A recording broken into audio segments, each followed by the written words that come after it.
Roll call. The excused absences for this evening include Rob Gibbs and Scott Walsh. And before we move into the adoption of the agenda, just three things to note, and that's the GM contract. I sent out a revised GM contract, which includes a second signature line, so there's no other changes, just the signature line. So I guess that's technically a walk-on. And then AJ we'll go ahead and put a organizational meeting discussion under new business, and AJ can help lead us through that, if that's all right with you, AJ. Okay. And I know Joe had a capital request for golf carts, but we'll go ahead and hold off until the next board meeting on that front. We're going to add in continuing business, gate 28.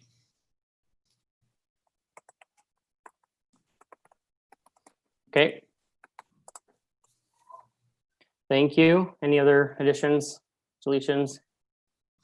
If not, we'll need a motion to adopt the agenda. Motion to adopt the agenda as amended. Second. Can we do that by acclamation? Okay, thank you. Move into approval of consent agenda, looking for a motion to approve the minutes.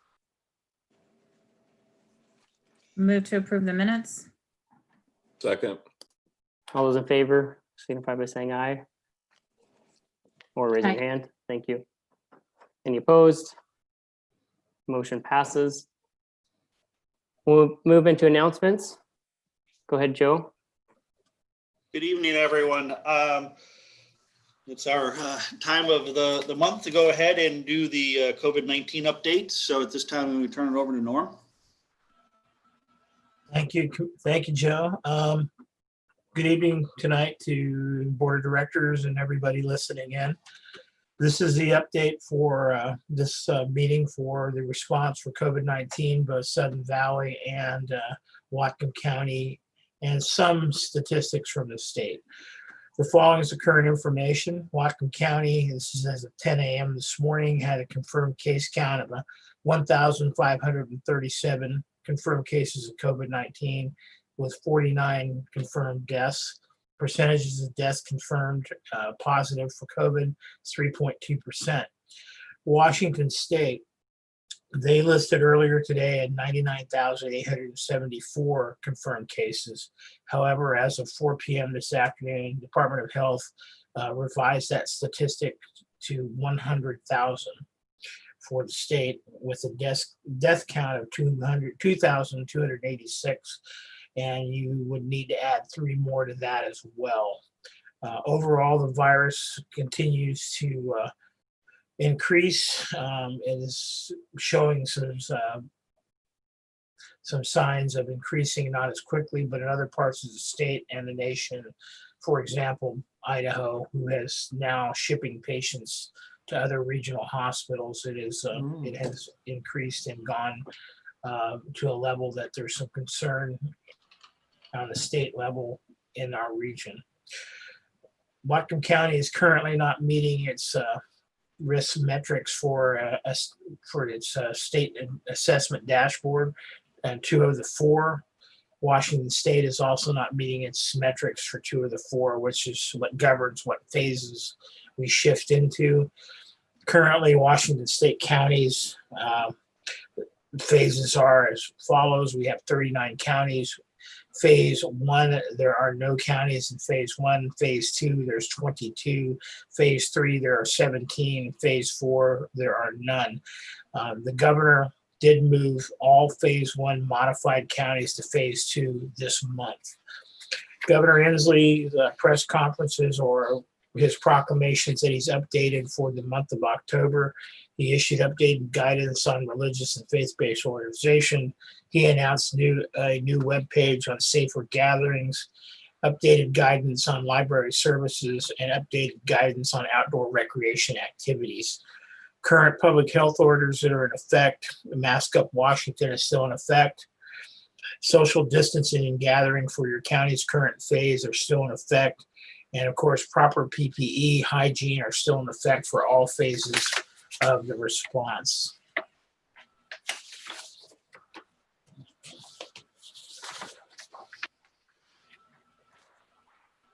As far as application to move to the next phase for Whatcom County, that is currently still on hold. This is an important update for the response for Whatcom Unified Command. Whatcom Unified Command has been established since March when the virus was first designated a public health emergency and later a pandemic. That organization has now been transferred to the Whatcom Department of Health as a part of their structure. What that means currently is current updates that were being done daily on GoToMeetings format for general staff and stakeholders. Those will cease as of tomorrow. So any updates as far as where the county is doing for the response for the virus, you have to go to their website, which is whatcomcovid.com. Their incident objectives have not changed. They're in operational period 23. Their current operations are to support the low barrier testing, which you've seen a lot of information on, continuing planning and support of food security, distribution of food through the Bellingham Food Bank and their other satellite locations. They're currently also communicating about the importance of flu vaccines for the county residents, communication about upcoming holiday events and how those can impact as a what they call a super spreader event, and continue planning for medical surge operations. As I indicated, the state of Idaho is starting to move patients into the state of Oregon and the state of Washington, so that is a concern. Currently, the unemployment insurance claims compiled by the state indicate that we are on a downward trend. On 9/25, they had 482 claims filed for the county, 10/2, 421 claims. And this data is provided through the Economics Recovery Branch through the Port of Bellingham and sponsored by the City of Bellingham for the county. Sudden Valley's objectives are unchanged. Our phase 3 planning and implementation is still on hold by Governor Inslee's proclamation. Current status of our COVID-19 for phase 2 is unchanged. We are maintaining our phase 2 status. However, there has been some easing, such as you will notice that the playgrounds are now open. There has also been, with approval, I won't say approval, but input from the health department to look at allowing meetings in some of our meeting rooms with a proper safety plan. So that is currently going on as well.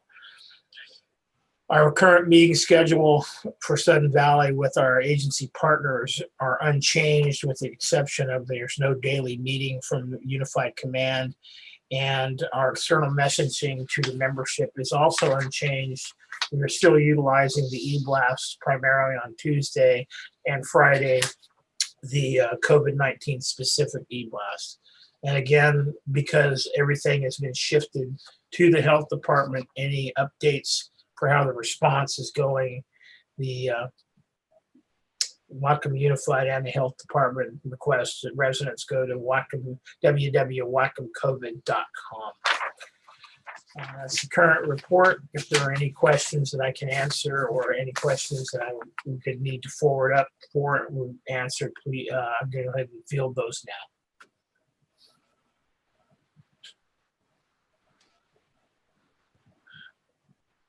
Okay, with that, I thank everybody for their patience. I appreciate your time greatly, as always.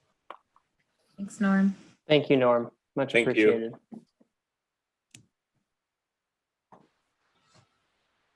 Anything else, Joe, under?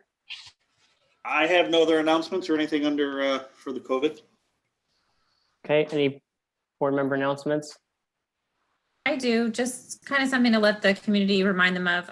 The South Whatcom Fire Department is doing like a scavenger hunt, spooky scavenger hunt. It's real fun. My family did it today. So I encourage the community to get out, and it'll kind of take you around to some different places in Sudden Valley that you may or may not have been to before. So it's a fun activity that they put together. So I would encourage the community to get out and do it. Do you have to look for bones? No bones, no, just clues. There's science. It's really not that spooky, actually, Joshua. You can handle it. Thanks.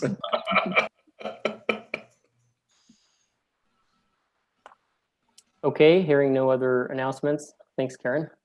We'll move into our general manager's report. Go ahead, Joe. Good evening, board and everyone. My report is submitted.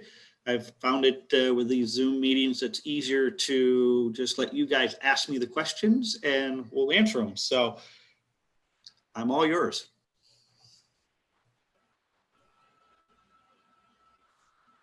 Okay, we'll flip coins. Who wants to go first? Leslie, go first. Okay, page 16, talking about the power outage, et cetera, and looking for a way to get a generator or something for the clubhouse. I thought we purchased a generator 2-3 years ago. Where is that and how is it being used in power outages? As far as I know, Leslie, there is no generator here at the clubhouse. There's nothing wired No, up. it wasn't at the clubhouse. Norm, do you know what we're talking about? Security. I have a little one at security, which is a portable one that runs off of propane, but I can provide some context for that, boss. The generator you're speaking at was purchased and installed at Turf Care. It currently powers that facility, including our fuel distribution for that. Joe is correct. The clubhouse does not currently maintain any type of emergency generator capacity. We are starting to find that as a real drain on the community. So we are going to start the research on what that would take to do that. And Joe can elaborate in the direction he's asked us to go. Thank you. what I'm looking at is to try to get a generator if it's only if it's feasibly possible to be able to run the clubhouse due to the fact that if we get one that can run everything, we do have showers here. We also have a restaurant. If we go down for a long period of time, at least people in the community would be able to get in here and get warm and eat something and be able to use showers. So it would be something to that level of size and ability to kind of turn this more into a shelter of sort at that time for the community. Not saying it's ever going to happen, but it's just it's something to look at that we can look at going forward collectively as a group.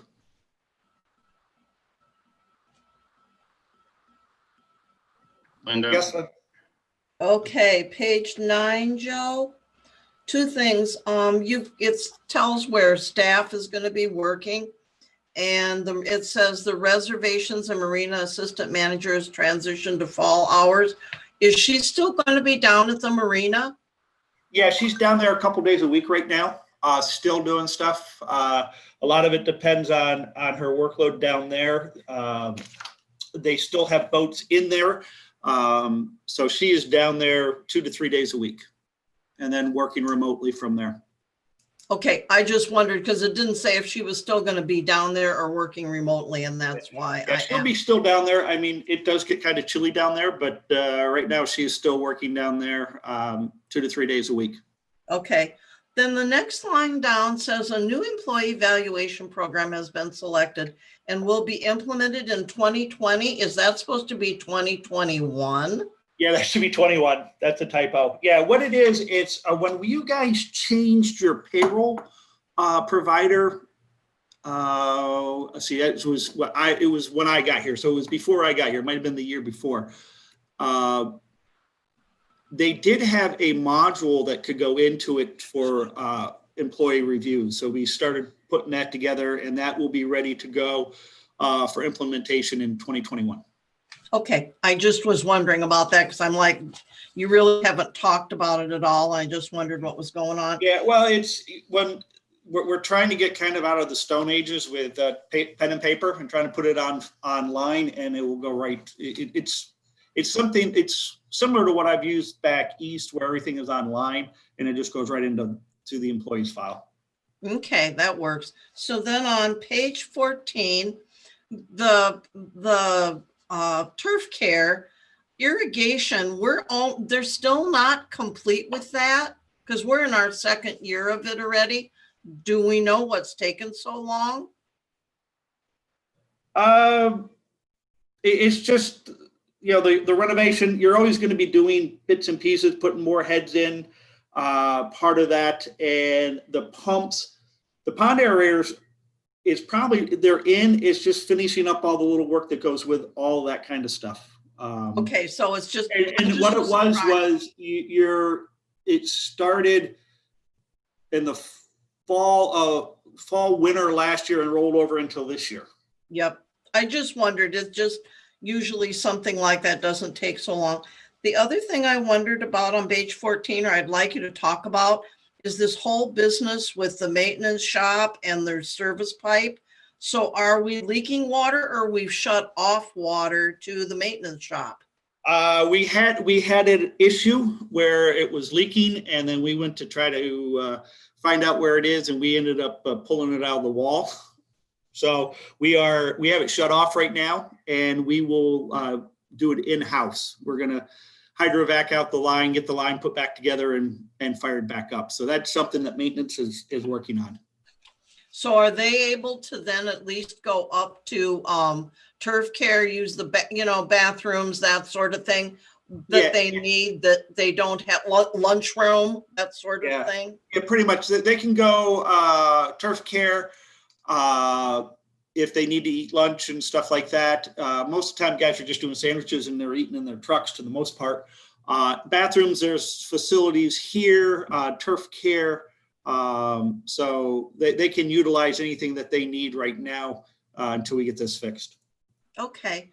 The other thing I wanted, and I don't know what page it's on, or even if you talk about it, the dock ramp has kind of slowed down.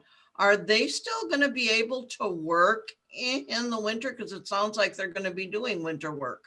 Yeah, the one nice thing, Linda, is you guys don't ever ice all the way in out here. Your pond, at this level at least, you don't ice over. So you can work in the water. It's just going to be cold. The county threw another permit at us. That's what kind of held us up a little bit after everything was said and done. They wanted another one. So that's kind of what the holdup was on.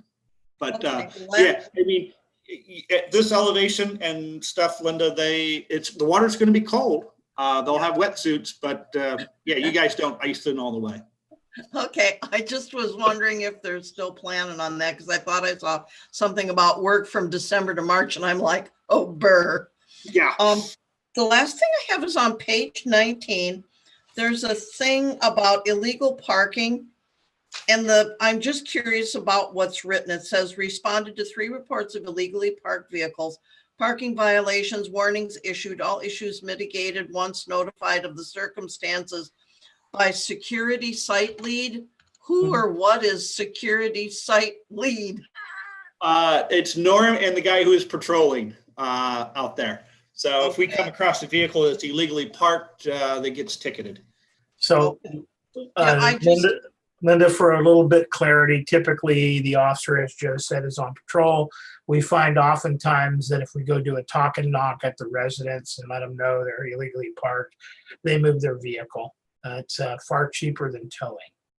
Yeah, there's just been a lot of people on Facebook lately saying there's boats and trailers and RVs and stuff all over the valley, and asking, what are we doing, or why aren't we doing anything, and that's a separate issue. A lot of it 4 years ago, this was addressed to that board. We were over capacity for both of our storage areas and marinas. These people are notified that they are out of compliance, and the board's direction at that time was not to address the issue, but to just tell them to be in compliance and move their boats and trailers. However, anybody that's lived in Whatcom County knows that there's no space available in the county. So we are trying to work with them to get them out of there, and that's currently where that program sits. And we're also, Linda, we're also looking to explore areas here in the valley to expand some of our storage stuff. I just think people are upset because it's like there's RVs down in the golf parking lot, and they did a thing a couple of years ago. This is at the discretion of the general manager. Well, are we covered insurance wise for all of this? Some people have started parking in that tiny parking area by Sunmark. they've had RVs and, yeah, I've actually seen Well, just a little, yeah, with the it's stuff, just, Linda. we're kind of parking all over. Yeah, with the stuff within the golf parking lot, we do allow a 3-day pass that goes in there. It's just a short-term 3-day pass. And generally that's where somebody's trying to either come in or go out and to a storage unit or into Area Z. And sometimes there are some golfers who will come in for a weekend, who'll pull their rig in, and we allow a 2 to 3 day pass for them to utilize that. And they're So issued those little green things, right? Yes, they all. And they're posted on them. Yes, yep. They're all, they come, if they need to do that, they just come up into admin and we give them the parking pass and we notify Norm so that we know that everybody is in the same loop. And it's just generally the stuff you see in golf is short term. You're only talking 2-3 days. Okay, I have a suggestion. I wonder if you and Norm would be amenable to. Norm said there's some places where people have stuff parked in their yards that there's not room in I don't know if there's room down in the marina, in dry moorage, or in Area Z, and that's why people aren't there.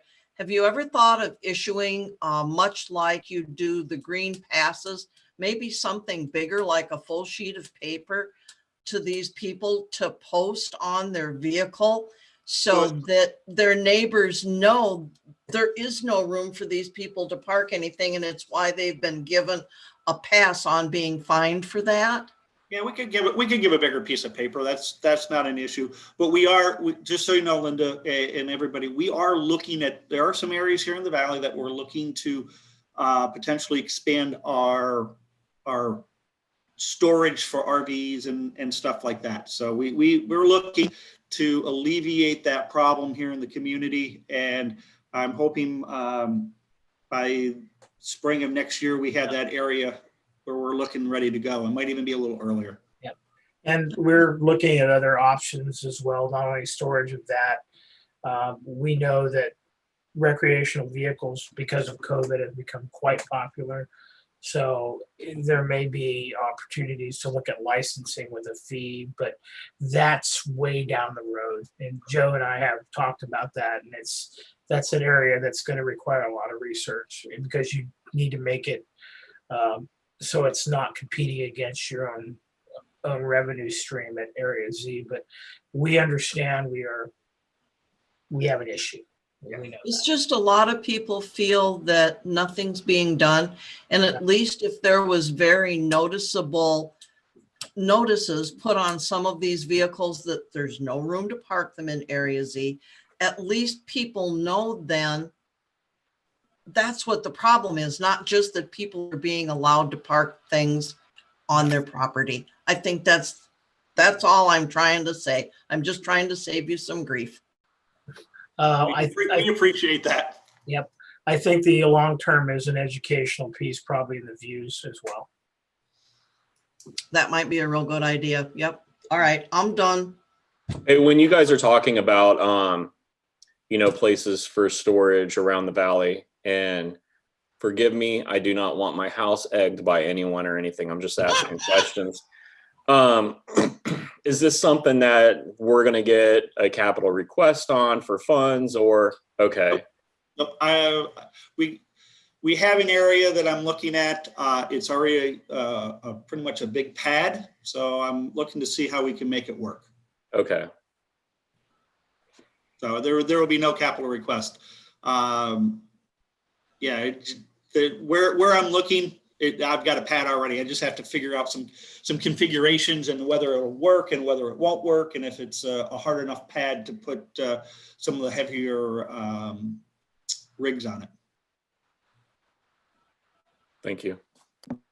Is Andrea, is she the one, she does Area Z2 reservations? Yes. Okay, she's She's working on involved. that as well. Okay. Yep, she's involved in it with her, Maddie, Norm, and myself are all working on that as a group. Okay, thank you.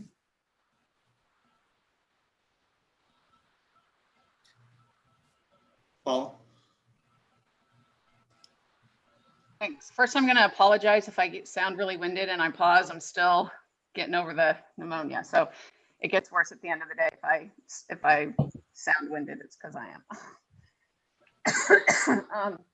On the first, I wanted to say, Joe, I appreciated everything you put in there on the parks. They're looking fabulous. I've been to the new little library that was put in, and the Cascade, and the Can Beach one looks fabulous. So if not that everybody pours over the GM report or the agenda, so I just want to call attention to that and say those look really great. Under that as well, I just wanted to, are they still accepting candy for the trunk or treat? Yeah, you can drop it off here at the office and I will get it to Maddie. Okay, I'm looking forward to the drive-through. Yes. And then Joe, I had a question for you on page 11 under golf. Looks like, I mean, there's some really good news there. Five out of the 10 months have been best ever revenues in a year like this. That's really impressive. But I did want to ask, under your next to last bullet point, you addressed that both the golf management and turf care departments continue to work to control costs, and the result is that they are now 65,000 better than year-to-date 2019 with respect to operational profitability. I know that in my corporate world, we've found that 2020 has forced us into doing things a little bit differently, finding better processes for profitability. So I'm wondering, in that, how much of that do you think are things that you are going to be able to take forward into next year? And some of the things I've found in a corporate world, again, is some of those things we can't continue to do because they're detrimental to our operations. But I have to say, a lot we found we can. What's your sense of how much of that is going to be able to take forward, not only in golf, but in other cost savings areas that you've been able to develop during 2020? I think Paul, I think some of that is very, very much going to be moved into 2021 as far as the golf goes. A lot of it is we are running pretty thin crews right now. Some of the stuff, again, the little things that aren't getting done, they can't continue to go forward. But I think a lot of the stuff that they're doing is they're just watching day-to-day operations. When the board put down the dues for April, I sat down with all of them. This was, right at the height of the start of the COVID, and basically I told them the budget's the budget, but if you don't truly need this to work, to make it happen, if you can run thinner crews, if you can get away with some of the stuff, that's fine. It's not a want list. It's a true necessity. Just get it to the bare minimum that we can run this year and see how long we can go that way.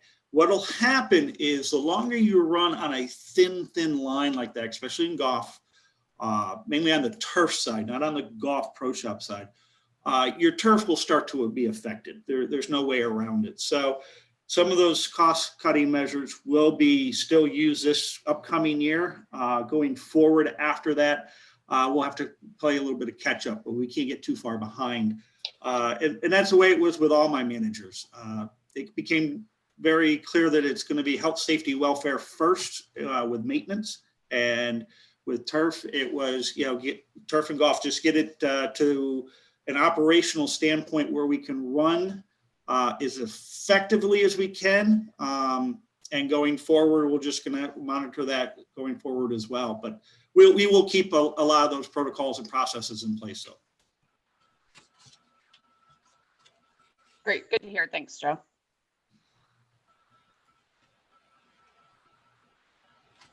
Any final questions for Joe? Anything else to add to your report, Joe? No, I'm good. Thank you. Yeah, thank you. Good job. We'll move into our treasurer's report. Go ahead, Karen. Okay, so if I'm understanding, we are not going to do a capital request tonight. We'll skip over that for now. So I'll just turn it over to Joel to walk us through our August financials.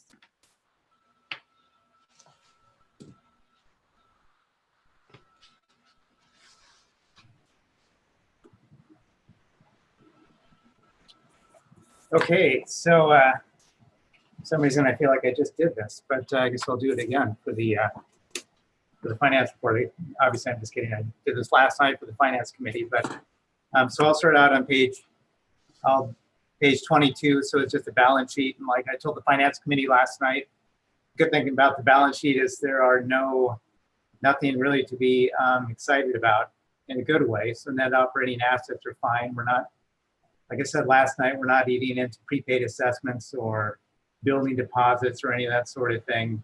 Meaning like if you're truly going backwards on cash, so that's not any sort of an issue for us. But everything looks good for the balance sheet.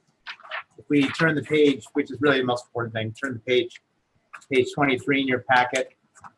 So now we're looking at the income statement, and I'll just, like I did last night, I'll just start off with the collection rates. So you're seeing year-to-date 8 months ending for August, collection rate of 94.5% year-to-date collection rate. So now for the month-to-date, so just for the month for August, collection rate was 93.9%. In July, it was 98.2%. So there's a dip between July and August. And I calculated September numbers already. So for September, the month-to-date collection rate went from, in August, 93.9 to back, it went up a little to 94.2% for September. Year-to-date, like I mentioned, August was 94.5% collection rate. Back in July last month, year-to-date, it was 94.6. And then year-to-date for September, it stayed flat at 94.5%. So it stayed real close to about that much average. So like I mentioned previously, once we're this deep into the year with so many months, when you have 1 month to date that fluctuates a little, it doesn't have as much of an impact on the year-to-date numbers as it would if we were like towards the beginning of the year. Let's do something like really drastic. If it dropped to 80%, or something like that, then you would see more of a swing. So if we go back to the income statement, so now I'm just the operating income. So total operating net income, $207,657. Last year at this time, it was $468,146.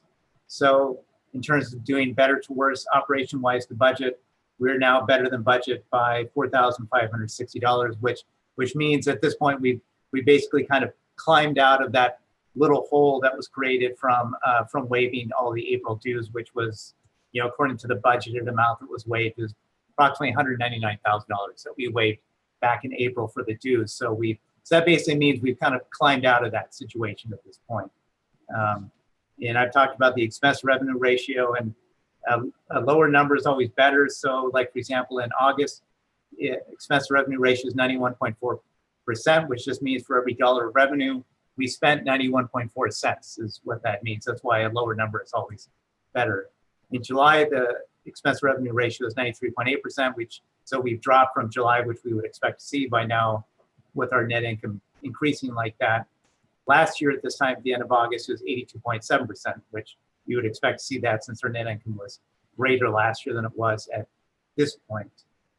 Month to date in terms of net income, so our net income only for the month operational wise was 79,000, roughly 80,000.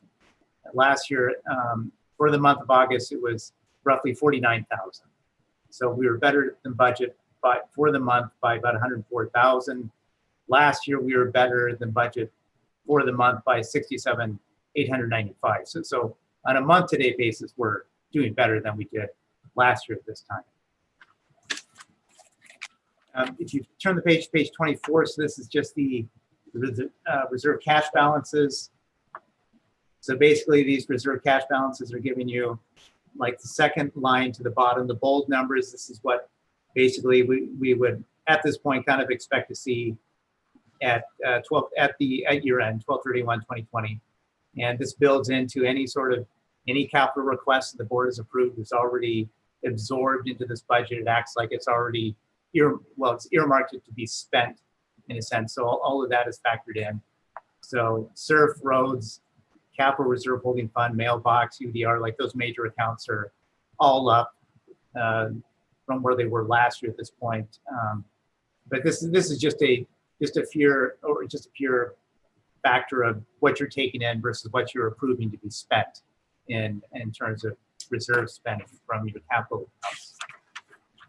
We turn the page to page 25. Hey, So Joel. now- oh, yes. Sorry to, yeah, I just had a question about that last one. I'm sorry to interrupt you. But you say it's already factored in everything that we have obligated. Is that year to date or is that just through August? Yes. Okay, yes, so through meaning August. the like the Yes. gate 28 stuff will Yeah. come off of that. Okay. So like, Thank right, yes. So yeah, since these are the August statements, this is factoring in all projects approved through August by the board. Thank you. On page 25, we're looking at we're looking at the same income statement again on a month-to-date basis, but now we're looking at it broken down by department. So these numbers will tie out, in total, the numbers, like the total income will tie out to the total operating income and so forth on that page 23. But so now we're looking at it by department. So I'll talk about golf. Actual revenues for golf, only for the month of August, 128,782. Last year, August 2019, the revenues were 121,205. So the revenues are up for the month by $7,500, approximately $7,500, $7,600. Total expenses for golf, and when I say total expenses, I'm adding up the actual salary benefits column and the actual other expenses column. Those two numbers right there will give you the total expenses for golf or for any department here. So total expenses for August, 77,296 for golf. Total expenses last year for August 2019, 88,035. So their expenses are lower by 10,739 for the month of August, which gives them a net income for golf for August, 51,486. Last year, the net income in August was 33,170. So golf is doing better by 18,316 for the month. In terms of like turning the page to page 26, where you're looking at now, you're looking at all the departments year to date, January through August. So if we look at golf again, actual revenues for golf, 705,472. Actual revenues for golf at the end of August 2019, $744,911. So that means the revenues are down by about 39,439, which isn't bad given the fact that they were shut down for about 5 weeks or so back during the pandemic when it was shut down. Now, total expenses for golf, 544,472 year to date. Total expenses for golf in 2019 year to date, 609,778. So their expenses are down 65,306 for the year, which gives them a net income of $161,000, operational net income, $161,000 for golf. Last year at the end of August, they had a net income of $135,133. So golf is now doing better than what they did last year to date by 25,867, which is really good to see for golf wise. In terms of these departments, the only real, the department that's down is just, and I've talked about this before over the past months, is maintenance for 88,368. And of course, that's basically the big bulk of that is weather related. Like I mentioned last month, when they worked on snow removal and that sort of stuff back in 2019, they transferred out about approximately 90,000 or so from UDR to address those needs. And this year at the maintenance department, we have not done that for maintenance. So maintenance is just shouldering it with no UDR transfers at this point. And so I would say those are the big kind of takeaway highlights of the financial statements. If anyone had any questions. Yeah, I'm looking down here towards the bottom of page 26, and UDR is showing that for the year we have brought in $60,000 for UDR, and then against that there's $11,000 expenses. Are those collection expenses there? 60,214. Yeah, and then it says 11,231 in expenses. Yeah, for the most part, because this is a net number, but when I turn right to the UDR page,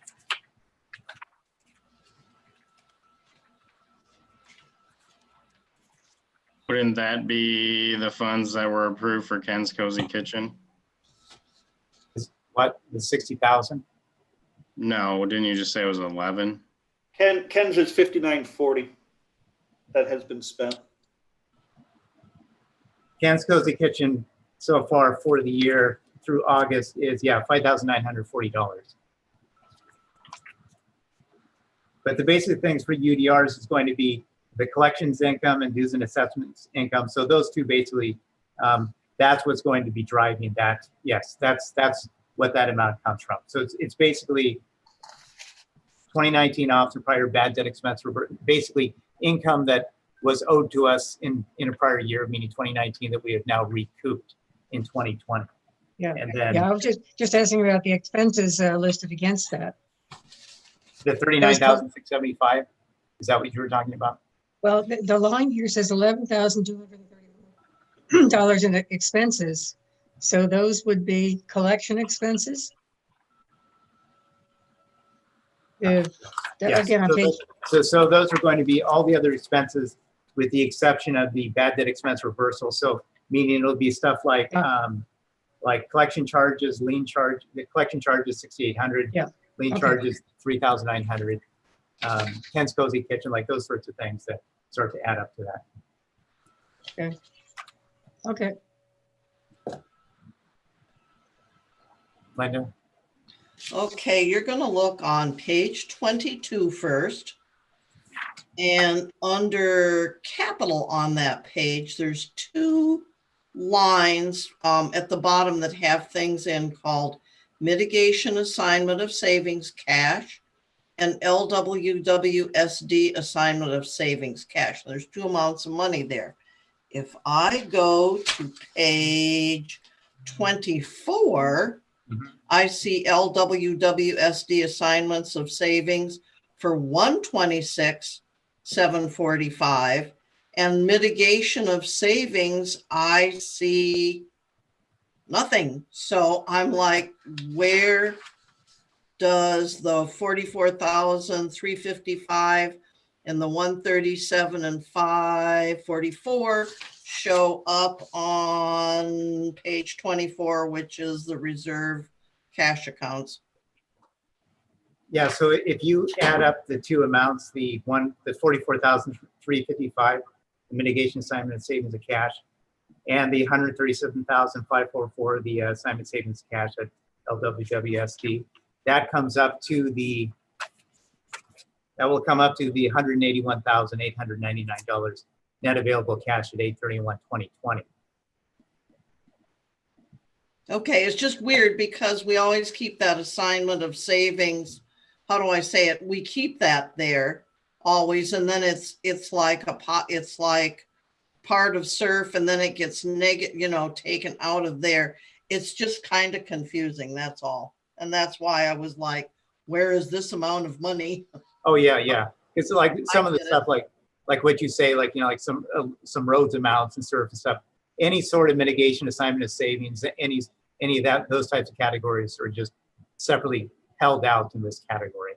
Is if are we going to always hold out the lake water and Lake Watcom water and sewer assignment of savings, or is that going to go away at some point in time? Oh no, this will go away. Like we will be getting this back here shortly.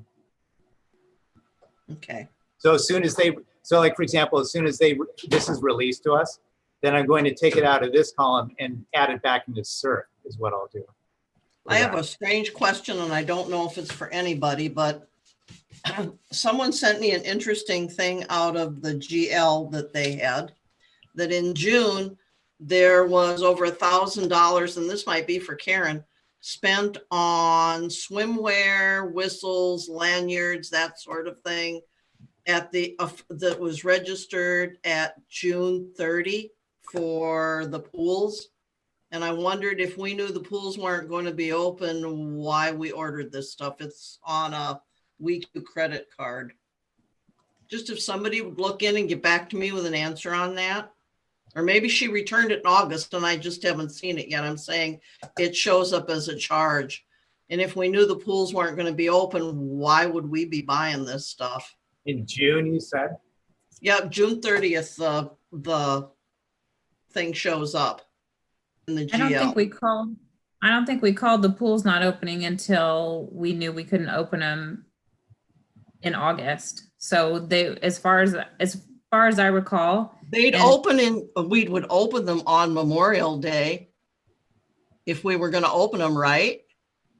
right, and they were preparing most of the summer to open them, hoping we could get to phase 3. So they had lifeguards onboarded. They were preparing to open the pools. I don't know what's happened since, if maybe that was returned or they're saving it for next year. Whistles and such you could use again. Yeah, it's just there's bikinis and it's like you got to have a certain size butt to fit in a bikini, which is strange. Normally lifeguard uniforms are full suits, so that's kind of strange. It's just a strange thing to have ordered and stuff. So I didn't know that we were going to just open for a month. I didn't think that was ever happening. And it was just somebody sent me this and went WTF. And so I'm asking the question. Yeah, from what I recall, we didn't call that we wouldn't open at all for the season until the end of July. So all the way through July, we would have been Hopefully allowed to some of open this in will go August. back then. We'll see. Yeah, We'll wait I can for ask- August financials. I can ask Maddie about it or Okay. someone else. But That works. I'll reach out to her. I'll ask her. Okay, thank you, Joe.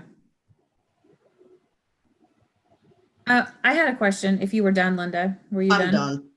Okay, Joel, you mentioned that golf was, I don't have the number now, but better for net income, better than last year. Do you recall what was golf's net income at the end of last year? So through August, they're better than 2019. Do you happen to know how they ended the year? I couldn't recall it off the top of my head. And How golf ended the year? yeah, net income. Actually, I want to say it was around like right off the top of my head, around like 10 or 11,000 or something like that, positive income. I could, I'll just pull it up. I'll just pull it up on the website actually. Oh, that's smart. Yeah. Yeah, so I was curious if you wanted to maybe speak a little bit to projections, like you kind of went over with us at the finance committee last night. How does golf expect to end the year, and then overall in general, our bottom line, where you're looking at where we might come in? Let's see.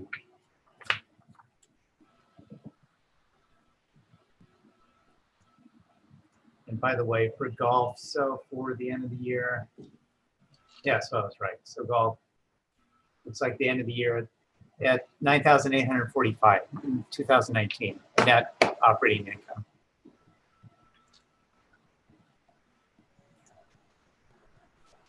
Okay. So in terms of like projection, I told the finance committee last night.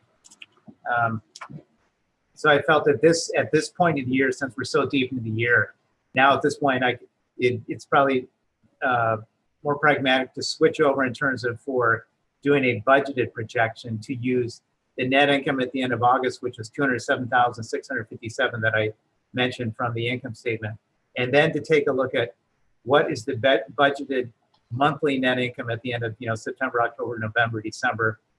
And so when I look at these 4 months between September, December, the budget net incomes for those months and add them together, then that would be a budgeted net loss for September through December of 202,164.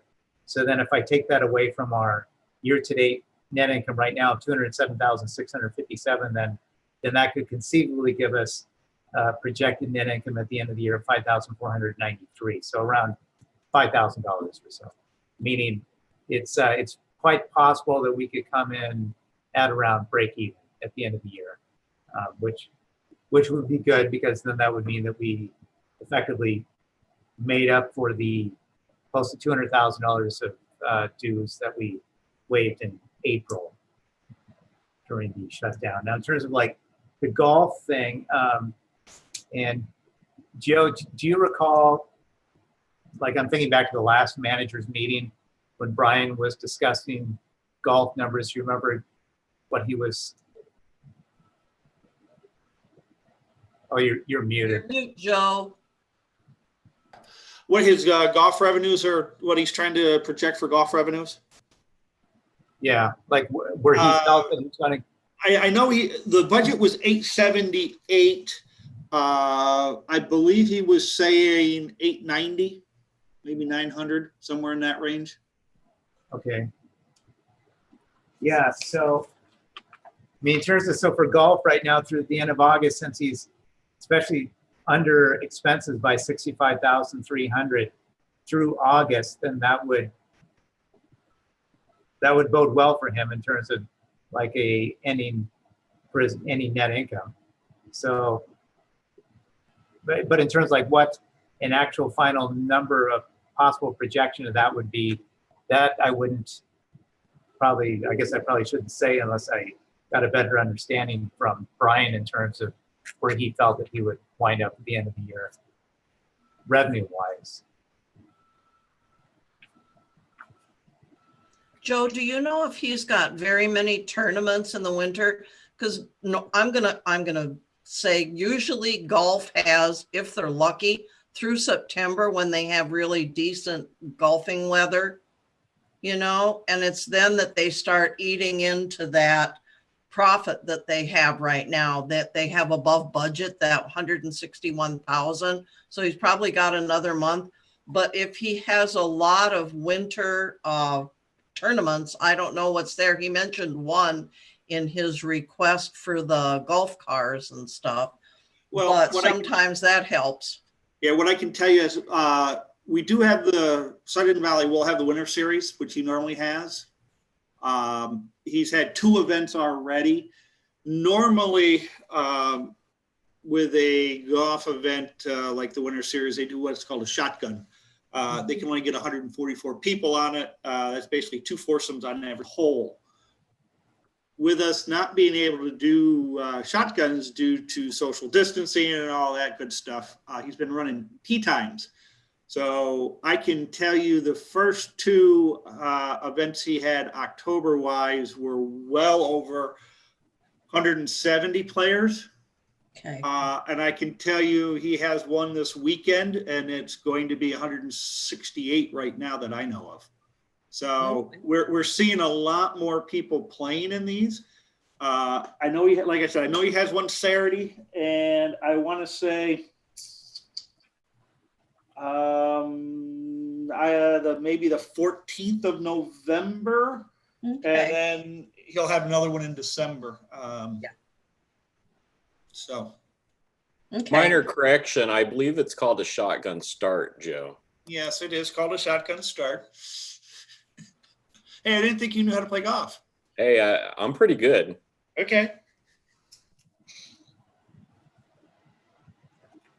Hey, Joe, you may not know the answer to this, but I know, I believe it was the last meeting you had indicated that, or maybe Norm would be the one to ask, there'd been some talk about possibly rolling back some, with COVID, rolling back some opening or, pardon me, activities. Has there been anything, are you concerned that, or has there been any talk, I guess, at any level about rolling golf back? I know some things have been, restrictions have been raised on some things. Has there been any talk about that at any level? Not, I can tell you, I have seen nothing come through, through the PGA stuff, which is Pacific Northwest. Which is the section that we are in. I have seen nothing coming out of their emails or their section office to say that they're going to turn it back, nor have I seen anything from the governor. So I'm going to say we're going to probably going to stay status quo with golf as long as you don't do the big shotgun starts and social gathering and things like that. Yeah, and I have seen nothing indicating that. What he's adjusted has actually been up. So, for example, religious-based organizations, those kind of things, outdoor recreation. Although the numbers, as I indicated in my report, are still on the rise, they're watching it pretty close, and he hasn't indicated any indication that he's going to be looking at pulling stuff back. So. Okay. That's good to hear. And generally those associations are all over it, so you'd probably hear about it.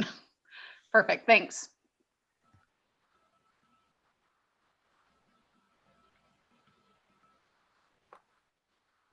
Any further questions for Joel?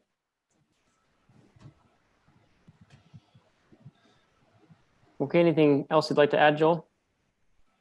No, I don't think so. I think that covers it. Well, thank you. Very thorough. Karen, does that complete your treasurer's report? It does. Thank you, Joel, for giving us the same report 2 nights in a row. I appreciate you being here. Sure, thanks. Yeah. Okay, we'll move into our committee reports, ACC.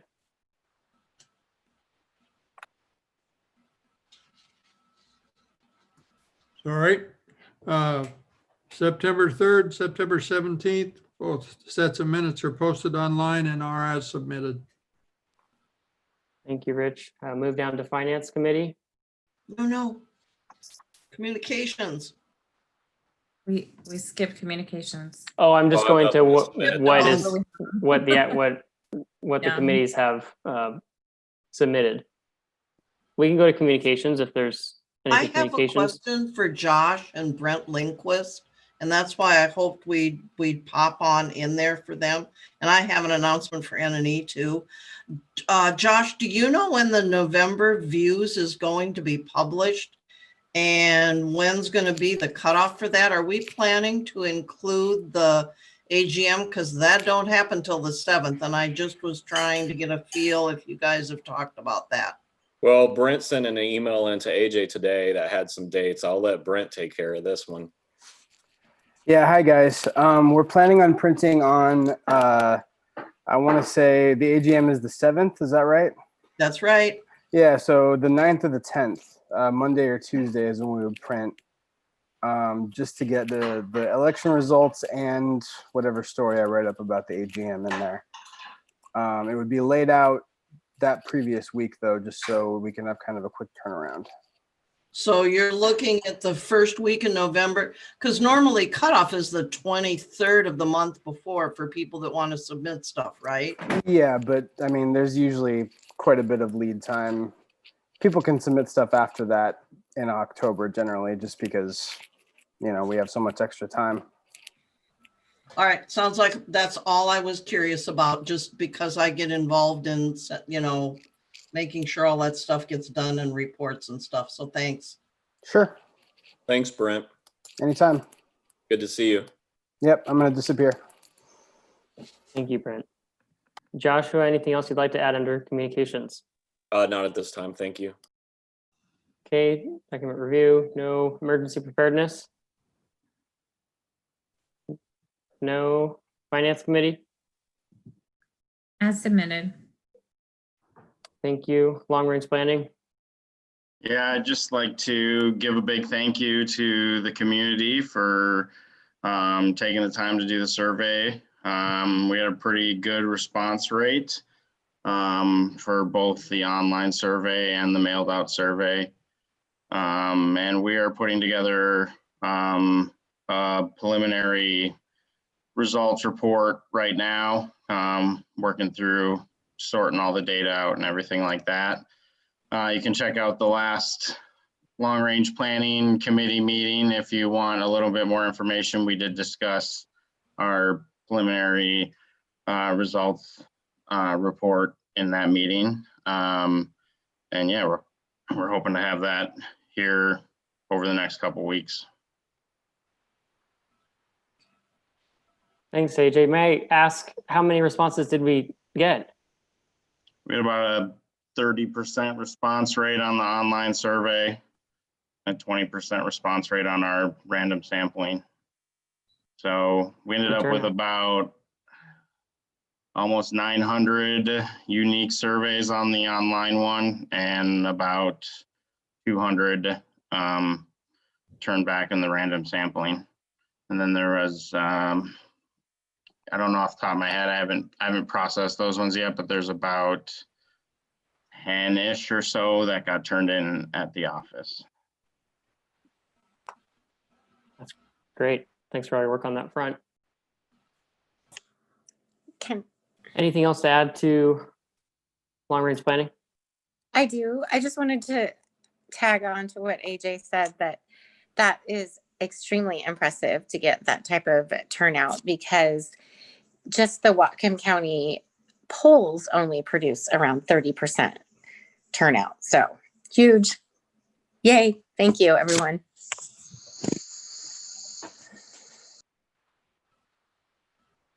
Thanks, Debbie.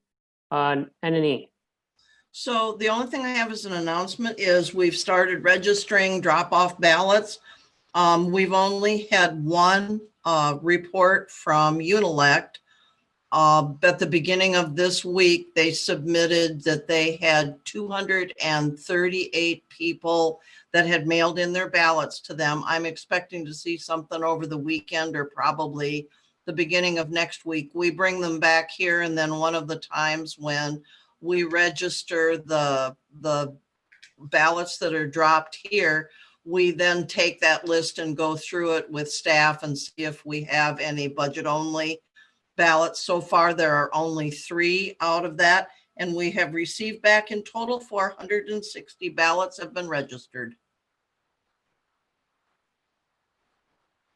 So I think we're doing pretty good. I won't know until I get something more from Unilect. Like I say, it's just, I don't know when I get them. They just pick a time and then they send me a list with millions of names on it, it seems. But it's the registering is going so much nicer with the names and the division and lots just printed very plainly on the back of the envelopes. It's going so quick. All of us that have been doing it are just going, wow, what a difference. So it's going really well. I did feel kind of special that my name was on the back of the envelope. Isn't that cool? Yeah. And then even when Unilect gets here, they have no idea how many, other than if I send them a note and say, hey, this is how many we've registered so far. The first thing they will do when they get here is take all of the ones that we have gathered out of the drop box here, and they will scan them all and put them into their master registration list. So it's going to be an interesting process to see. So far, there've been a couple of glitches. Mostly it's when people call in for replacement ballots, the answering service that takes the calls asks for the last 4 of their social. I think it's a kind of standard thing. I think with some of the elections that Unilect handles, you may have to supply your social. They do unions and stuff a lot. And it's possible that this is just a standard question that they ask people. And I've had a couple emails about it. I've written back to those people. And so far, it looks like there's just little itty bitty glitches here and here, but nothing major.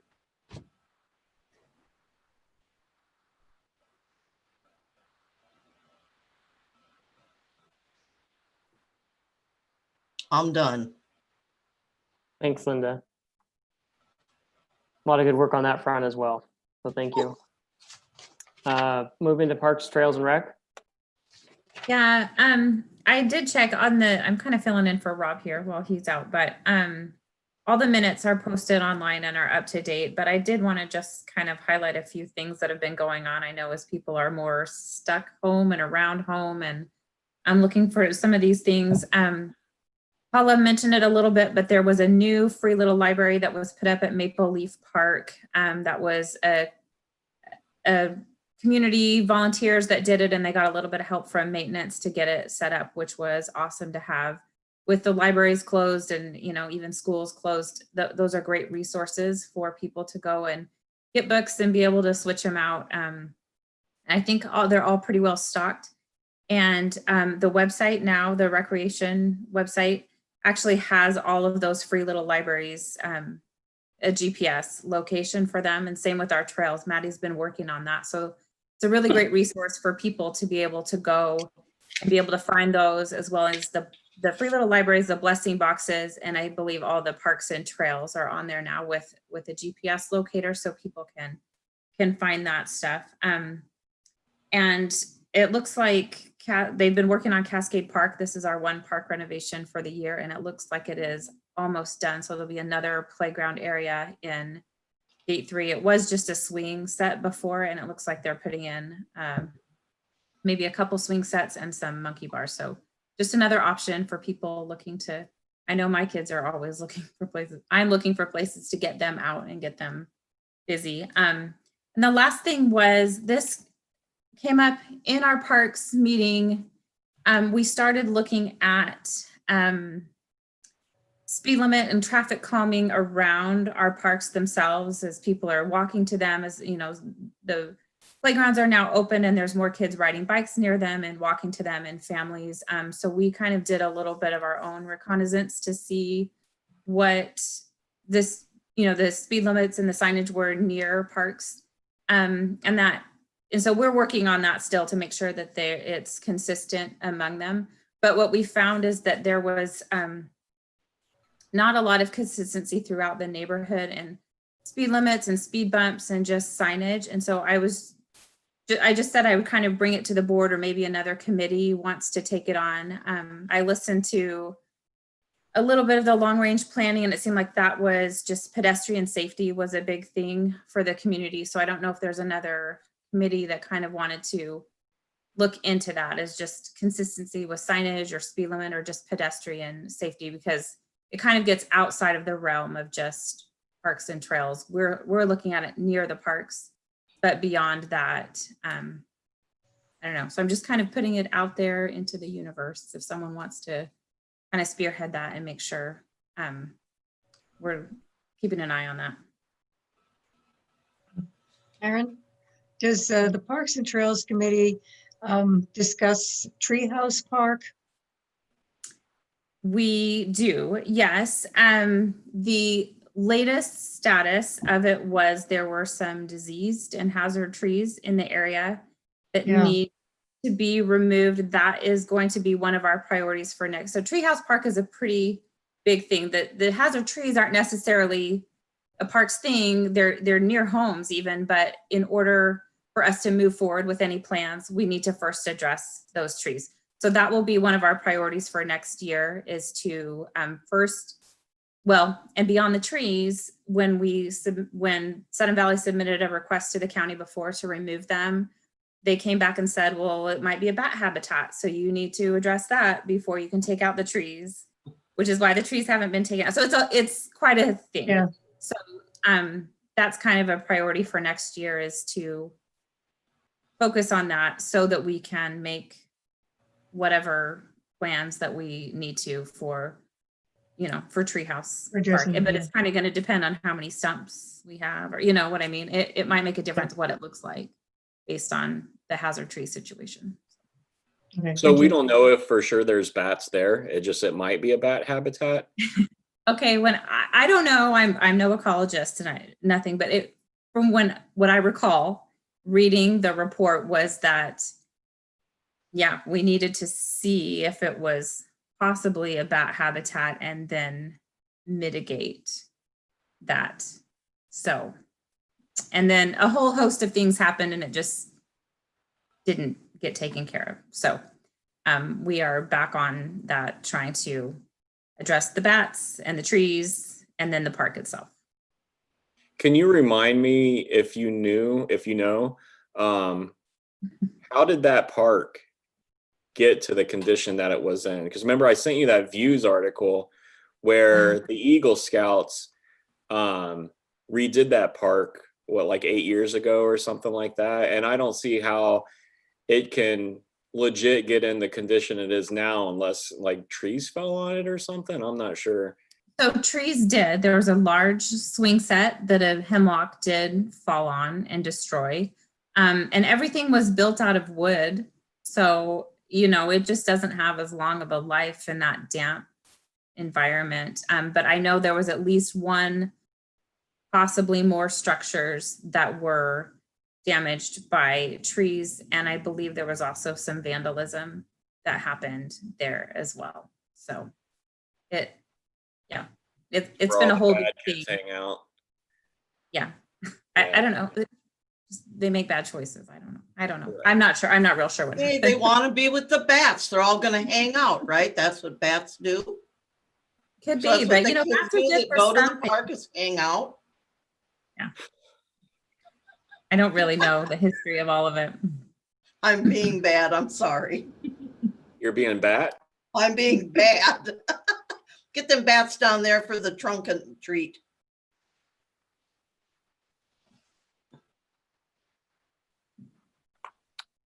Anything else on Parks, Trails, and Rec?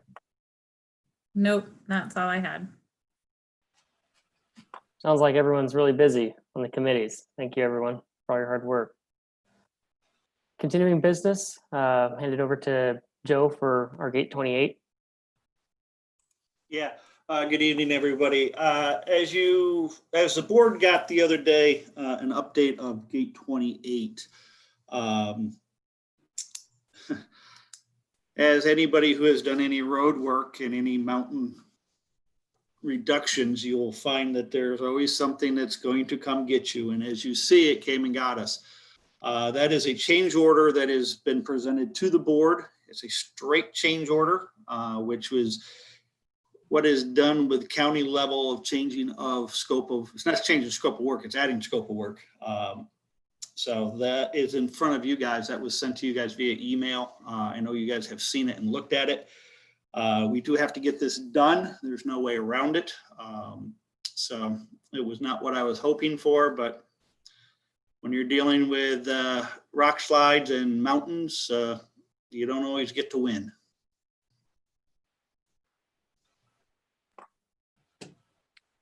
So you're looking for a motion to ratify the executive committee's decision. Yes. I'm going to say it. I move to ratify the executive committee's approval of funds for Gate 28. Second. Leslie, can you cut out, at least for me, can you repeat your motion? Let's see. I move that we approve the executive committee's approval of the funds for Gate 28.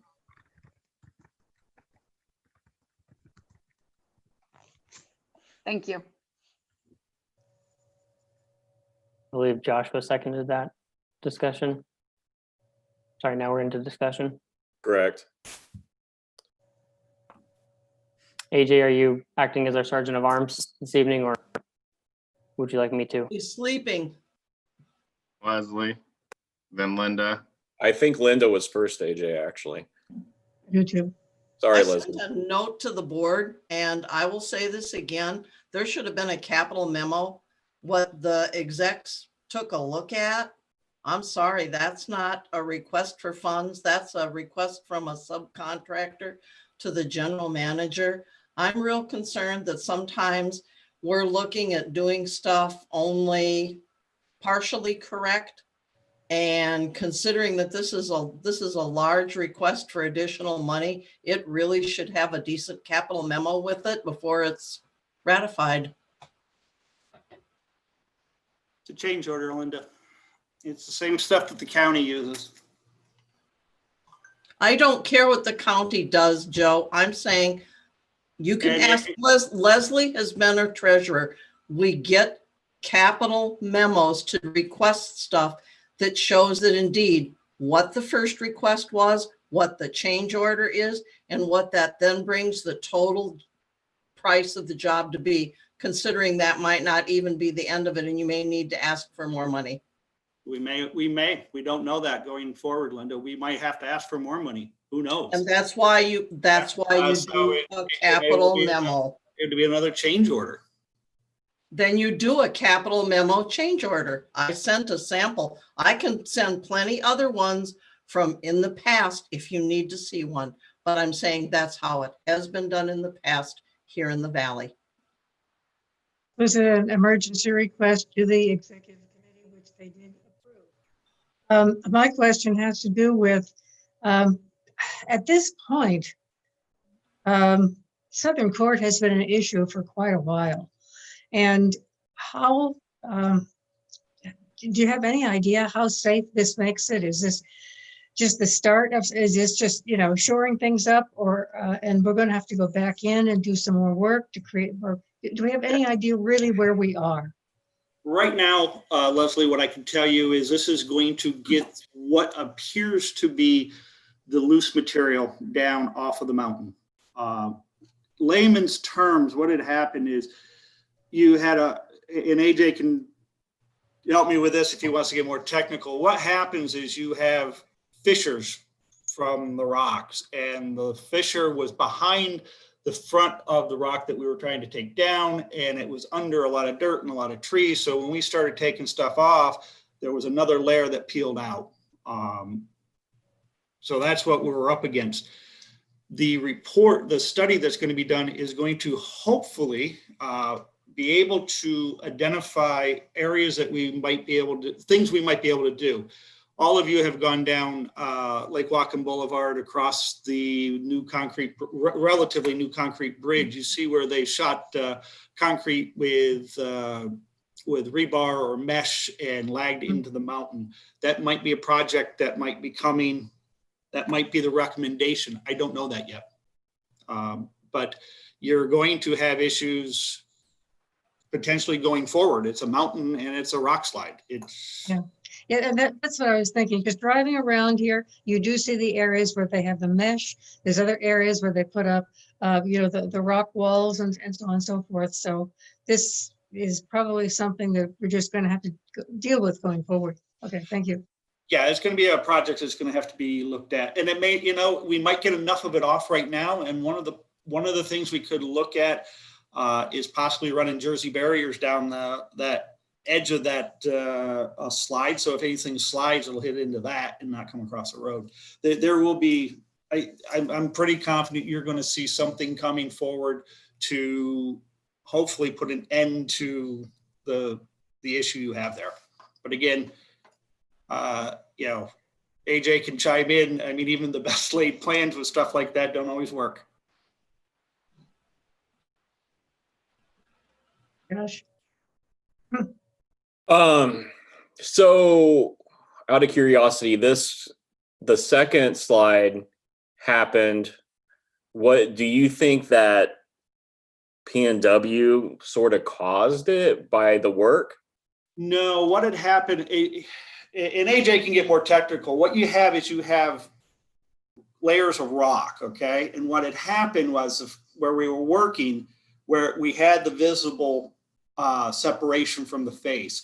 So we started moving that, okay? You had a bigger fissure behind the next facing of rock, okay?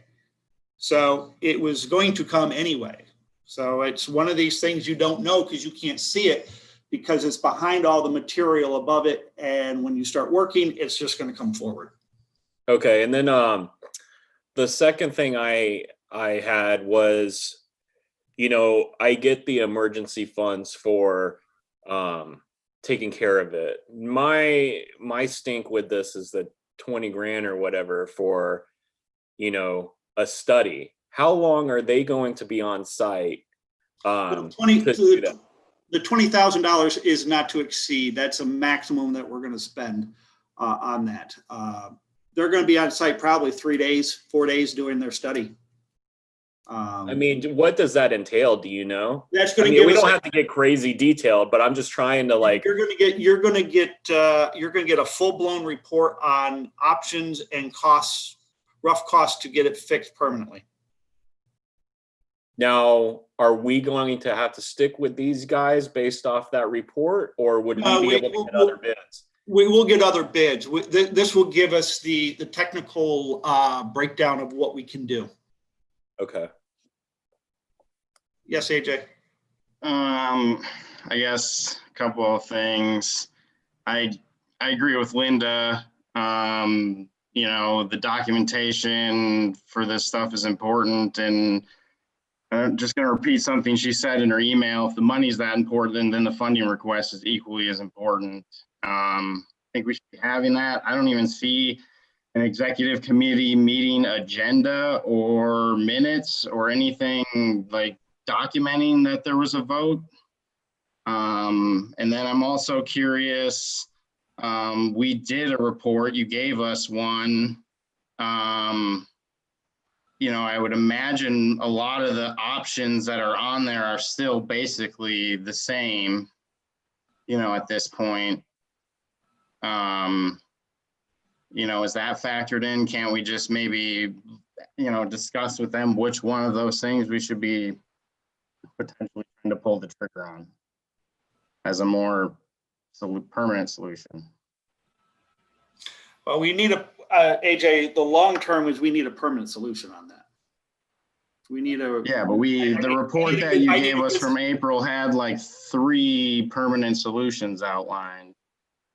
You know, I mean, the rock face has now changed, but the solutions are still the same. It's just where it all gets placed now may be slightly, you know, different. You know, I don't think those solutions didn't go so far as to like design anything, you know, obviously, but, you know, so I guess that's.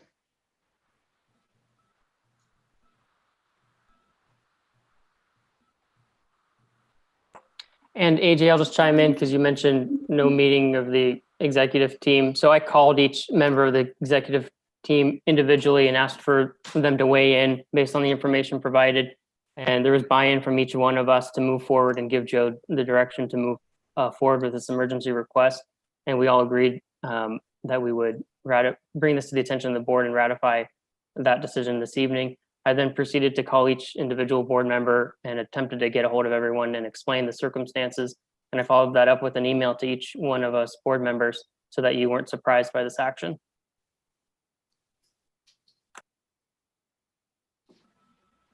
That's Yeah, still I'm not not a saying I'm meeting. surprised by the action. I'm just. Go ahead, Linda or I Steffi. think part of the problem is, and here we go again with process. It says that the execs can meet with, if they can't make a 48-hour notice, doesn't mean they don't have to make a 24-hour notice or whatever to the public. Normally, if the board meets in a if the execs meet in a closed session, you have an agenda that says what it is. It's done much like the board meeting is done. You meet in open session, you go into closed session if you need to, and then you come out and vote.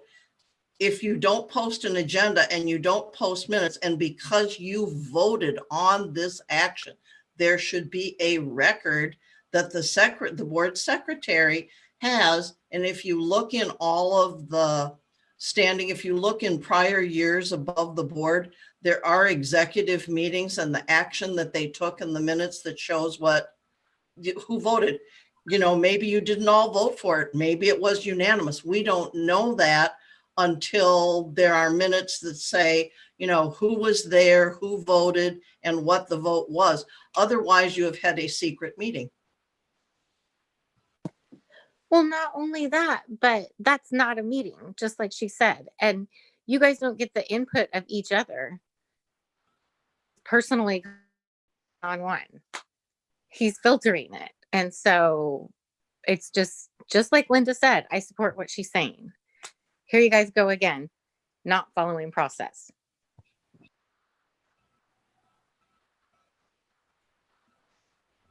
The executive committee and ask for what their votes were. I was in favor of moving forward with the emergency request. As was I. As was I.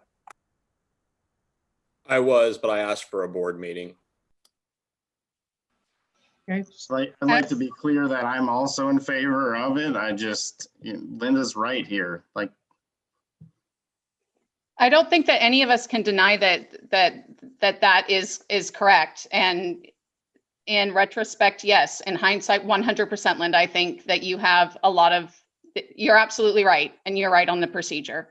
Could we have done better on the procedural part? Absolutely. And I think that every time we go through something like this, we learn and we do better. And that's what we can do. I felt that at that moment, given the information that we had, that was the right thing to move forward with. Josh, I also asked for a board meeting. I asked, do we have time to get this out? Can we wait until Tuesday? Do they need this? What are the risks if we don't mow, if we don't get this out? And I felt that given the situation, given the homes that we have up there, and given the risk, especially with the weather, that if we didn't move forward, we could put the association at greater risk should there be something to happen. Again, AJ, I know you didn't say you're against the action, you're against the process. And I think that is an area that we absolutely can and should do better in. I don't think that that's an argument any more than this was probably, I felt at least, the right thing. And I think most of us agree that it's probably the right thing to move forward with. We can and we should do better when did the in work those start? areas. Paula, you went muted. I'm sorry, hold on. The can do better falls on hollow ears when this same stuff has been happening repetitively for like 2 years now. Unilateral decisions being made by people with no documentation. So I'm sorry, but that is. I have never That's before rich. received a call of a hillside falling down. So I don't know how that's something that has continued to, I've never been given a call at something that, especially given the weather, that was like that. I stand by my decision. I say we can and should do better on the process. May I ask that the executive committee write up minutes for that meeting and post them and approve them first, then post them and put them on the next board meeting? Yes, When I did do. the work start? Hey guys, when did the work start and where are we at with it now? Work started Monday night, and it's still active right now. They're going to try to get it done by the end of the weekend. Thank you. What they also had to do is they had to retrofit one of their big excavators to be able to get the work done.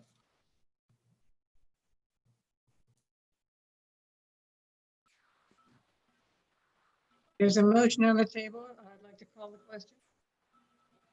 Wait a minute, I have one other, I'm not done. Joe, can you do the capital memo correctly for Linda, for all of us?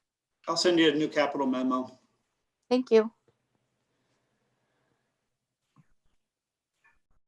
Okay, there's a motion on the table. We'll go ahead and call the question. All those in favor to approve the executive committee's approval of funds for Gate 28, signify by saying aye. Aye. Any opposed? Aye. Hearing no opposition, the motion passes. Thank you, everyone. New business. We'll start with the general manager's contract, and then we'll move into the organizational meeting discussion. We've discussed this as a team. We're ready. I'm looking for a motion to approve the general manager's contract. I move to approve the general manager's contract as presented. Second. We'll go ahead and call the question. All those in favor signify by saying aye. Aye. Any opposed? I'm abstaining. Okay, do you have that, Paula? I'm abstaining as well. I can't see Director Jones. Steffi, Sorry, it wouldn't unmute. I'm abstaining.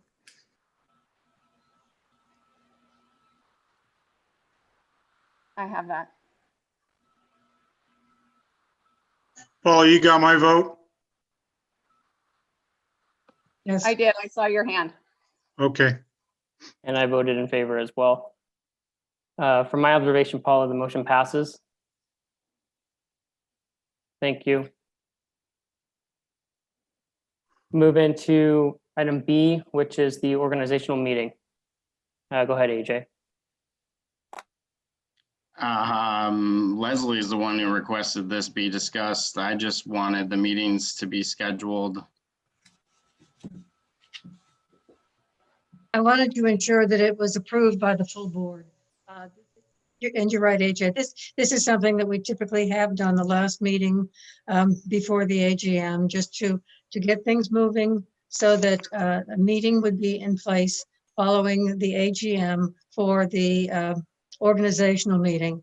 And unfortunately, the bylaws state that the organizational meeting only has one purpose: to elect the officers.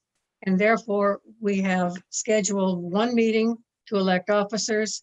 Then we close it and we open the second meeting to do all of the rest of the setup meeting for the following year, committees and, AJ, all the stuff that you had on that proposal.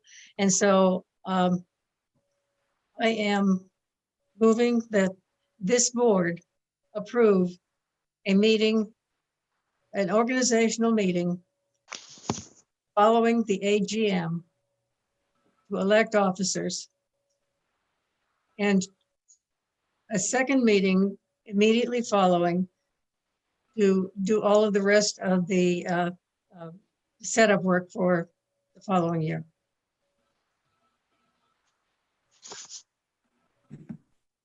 Second, just for discussion. I'd like to make an amendment to the motion to make the organizational meeting at 5 p.m. with the other special meeting to follow immediately after that. We need the N&E committee to, they're planning, I think, to meet at 4, if that's correct, Linda, to nominate your guys' chair. And then you'll call that organizational meeting to order. The N&E chair will. Yes. I accept that as a friendly amendment. And just we can restate it, because I think you're right. It's just we don't need to fully do an amendment, correct? Is that what you're stating, Leslie? Yeah, I'm saying that I agree with the adjustment or the amendment, whatever it is that, you want to call it, that AJ. Okay, and AJ, was that 5 p.m. for the first one was that immediately, just the other one immediately following? Yeah, the other one we'll probably, I don't know, we can ask, I would assume John will just keep us in the same Zoom meeting and we'll just adjourn and then call a new meeting to order. Yep. Is my guess is how he'll probably handle that. And like I He'll said, I have would to juggle highly, a few different meetings that day, so I don't know what he needs. So I would encourage the next board to propose a bylaw amendment so that we only have to have one meeting, an organizational meeting, to organize the following year.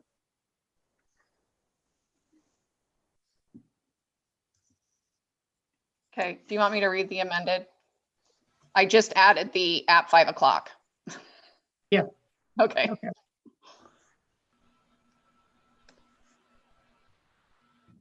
Shall we go ahead and call the question? Yeah. All those in favor to approve an organizational meeting at 5 p.m. following the AGM to elect officers, and a second meeting immediately following to do all the other setup work for the following year? I'll stop there. Did I get that right, Paula?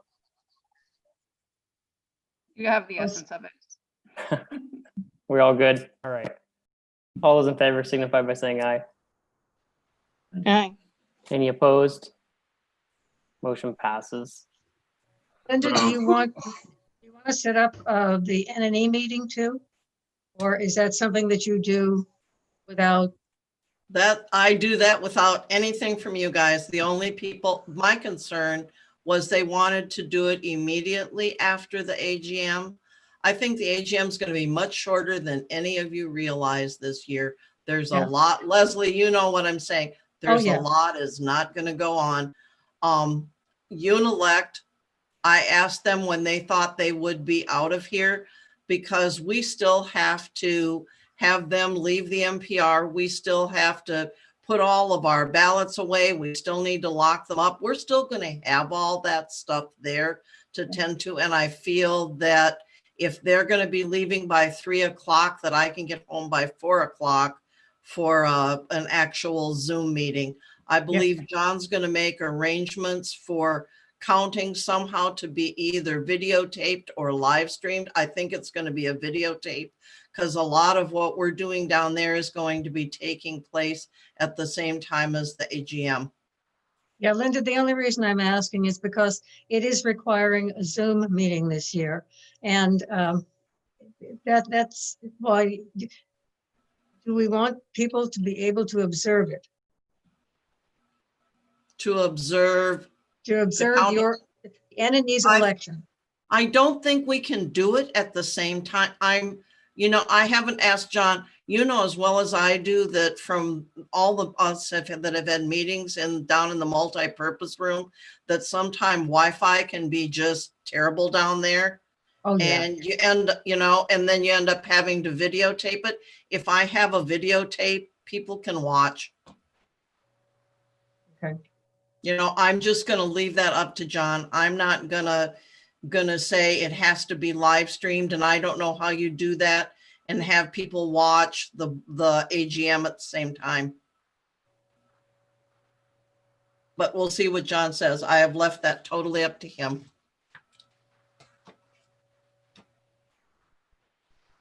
I just have one quick thing. Linda, I'm assuming you have all the emails for all the candidates. Could you email them, or could you give me their emails, or do we just notify them to have their schedules available for 5 p.m., if they are elected? I can send you that.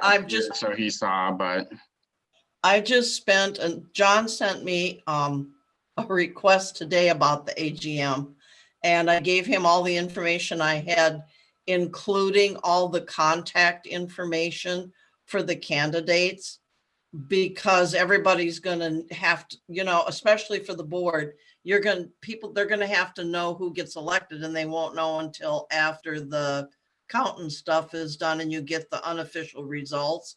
But I will send you all the contact. I'll send you the contact information for everybody, but it's only going to be the board that you'll need to contact and tell them to be ready for the Zoom meeting. I gave a list to John and told him that he'll have to look at the unofficial results. And then when he gets ready to create that organizational meeting, he maybe can do that. And then he's going to have to add those new board members as panelists.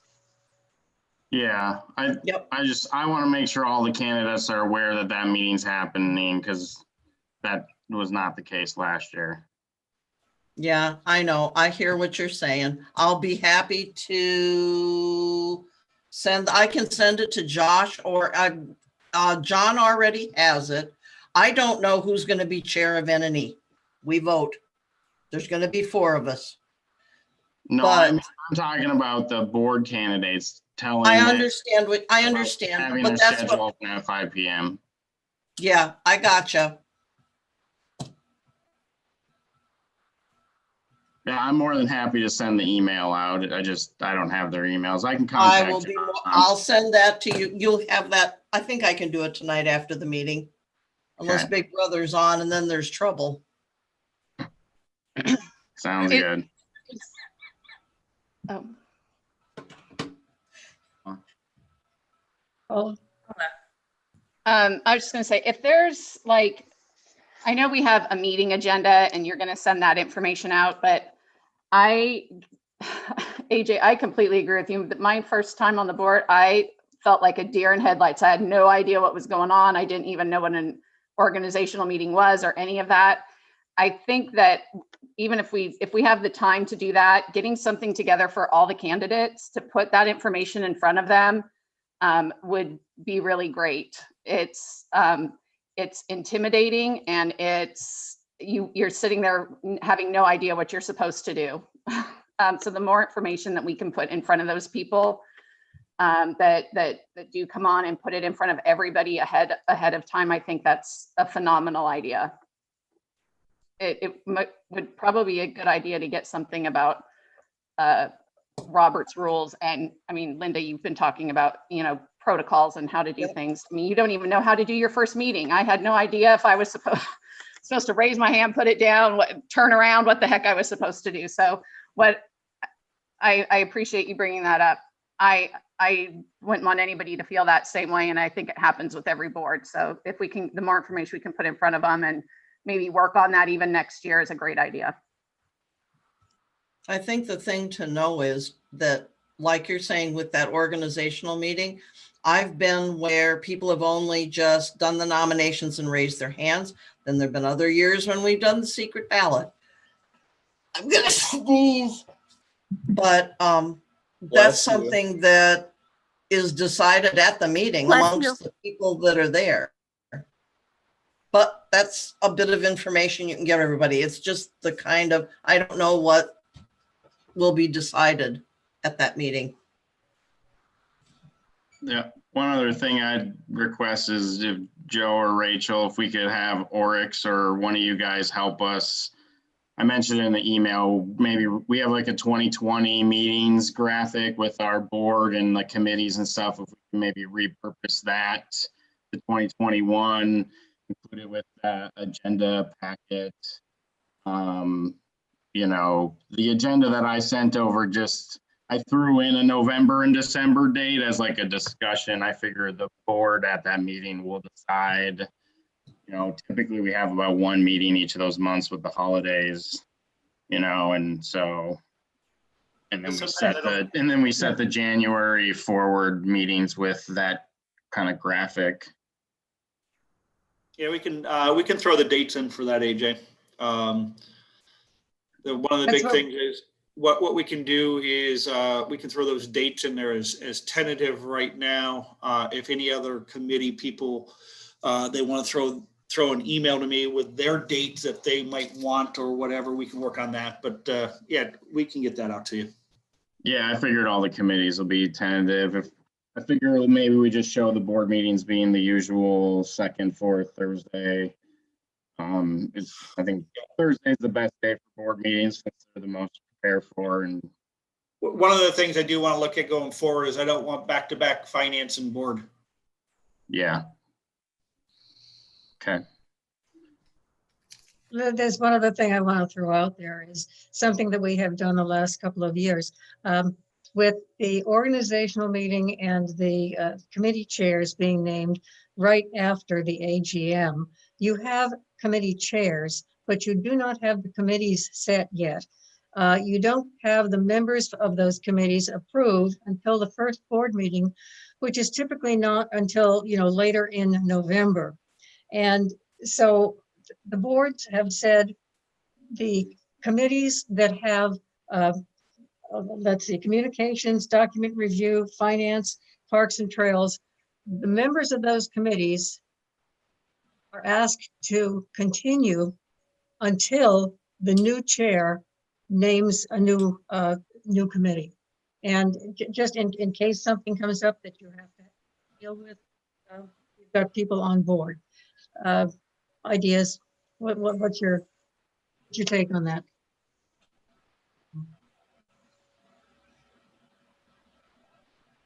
You cut out a little bit here and there. I didn't catch the last like 2 sentences. Okay. Sorry.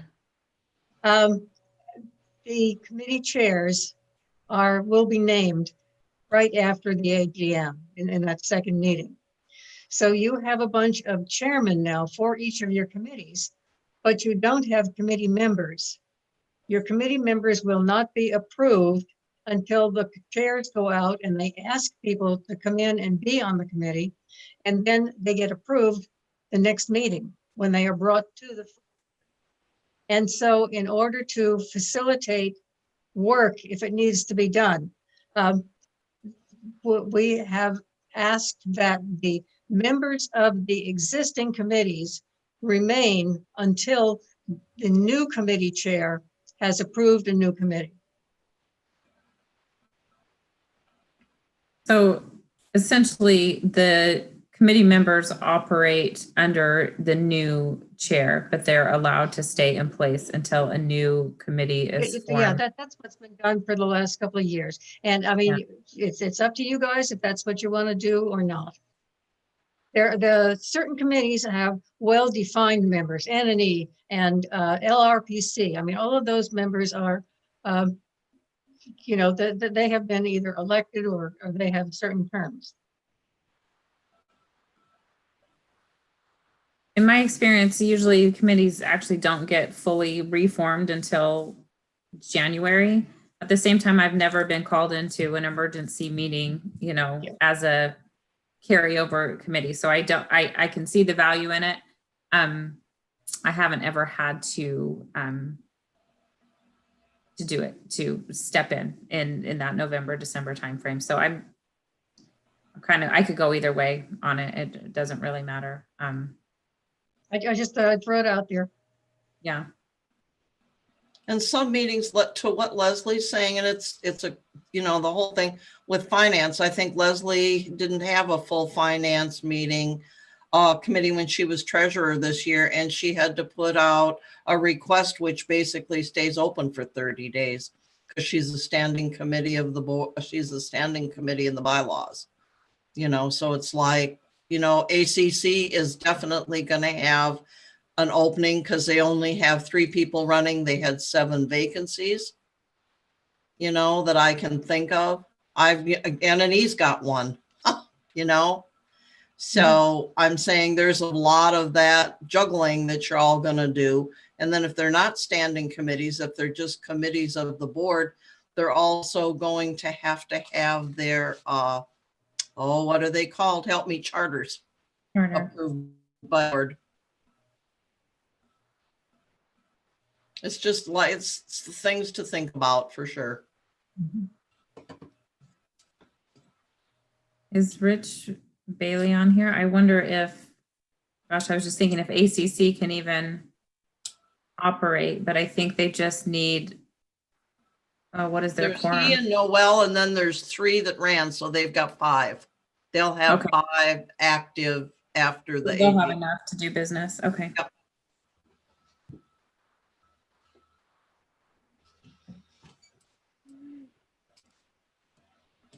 I don't know. I don't really see any major issues coming up or whatever, but if any one of the, I don't know whose committee, like if emergency preparedness or parks and trails or any of those think they have like a major issue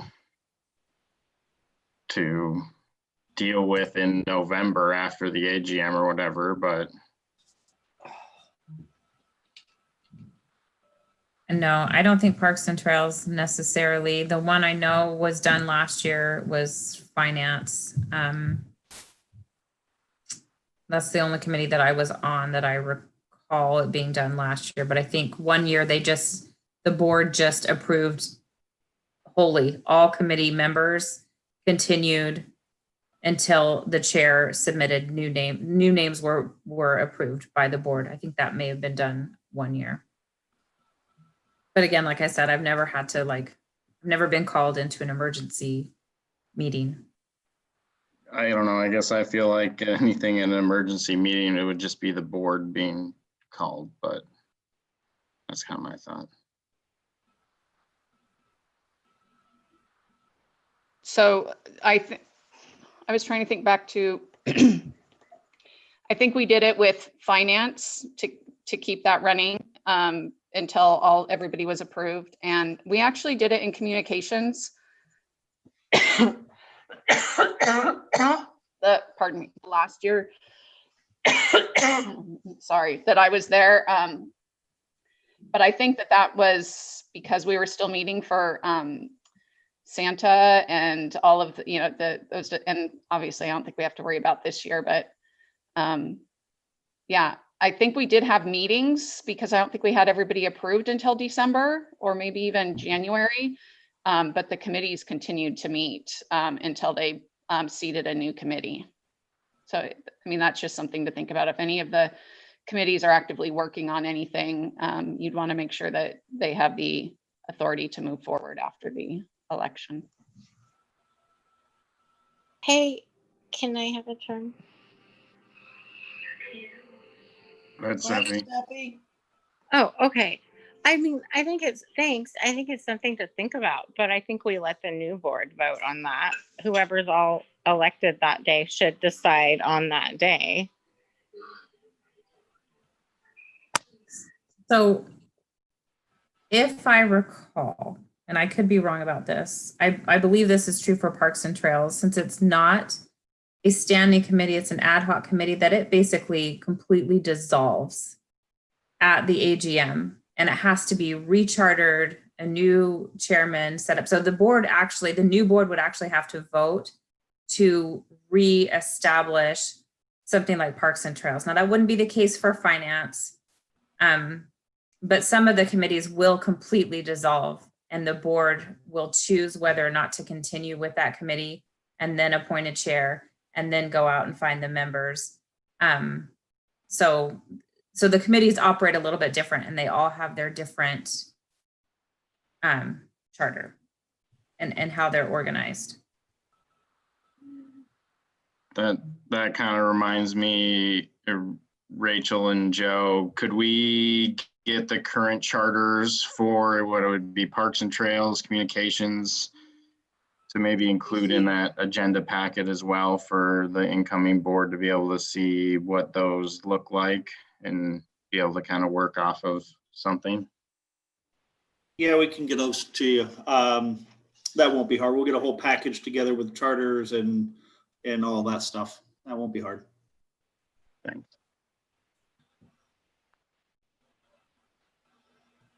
So I'm just trying to jog my memory. Is that how it worked? I was just getting ready to send Maddie an email, but the new chair would create the new or update the new charter and then have the board approve it. And then is that, I can't even I think quite what we remember. did at the beginning of this year was we approved those committees being created, and then the committees go and like approve their charter, and then it gets ratified by the board, I believe. So Okay, it would that makes technically we'll approve those committees. So it'd be good so they can see what a charter looks like in that agenda packet. And then, yeah, at that next board meeting in November, maybe, or the December one, depending upon, you know, if how long it takes them to get moving, they would bring forward a charter or something to be ratified. Notice needs to go out to the membership too, to start filling out their little online volunteer forms if they want to join, like Communications, Parks and Trails, EPC, or if people are going to carry over from year to year, you know. Yeah, can we even start advertising just for all committees, basically? I know with finance, the bylaws say there's like a formal entity does a like a thing or whatever. And she's going to have So to we have to figure wait out. till the treasurer does that or whatever. But yeah, I think if we just have some sort of announcements going out that we're going to be, you know, needing committee people from the community here in the next month or so, people start thinking about it. Could we do an announcement? I think there's a link on the website to that volunteer form. And could we make that announcement or put it in the e-blast to just in general, if you want to get on committees, to just go ahead and fill out that form and submit it. And at least you can start the vetting process with most of them. And then if, you know, someone fills out, let's say finance, and it needs to go through a more formal process, that hopefully can get to the right people. Yeah, with finance and stuff, you've got requirements and the bylaws of, you know, a little bit of financial background that you should have. And I think that's why normally that's been a formal request from N&E to fill for them, because there are requirements even for ACC. That reads like a whole page of stuff that Rich has put together, but it's really good. And the people that volunteer for it realize that they have like 2 meetings a month, that they vary, and the requirements of going and visiting housing sites. So like I say, that's why I think sometimes N&E's handled it, because they're bigger announcements rather than just, you know, here beyond Communications or here beyond EPC or whatever.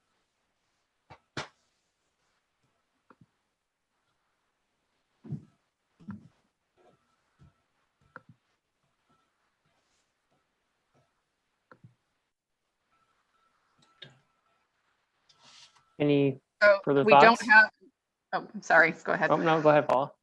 was going to say, we do not have a motion on the table or anything. We had I think it was just a discussion item that Leslie had brought up.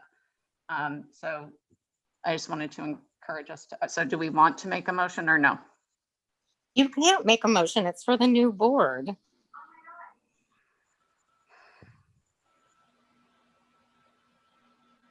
That's fine with me. I don't see any reason to make a motion myself.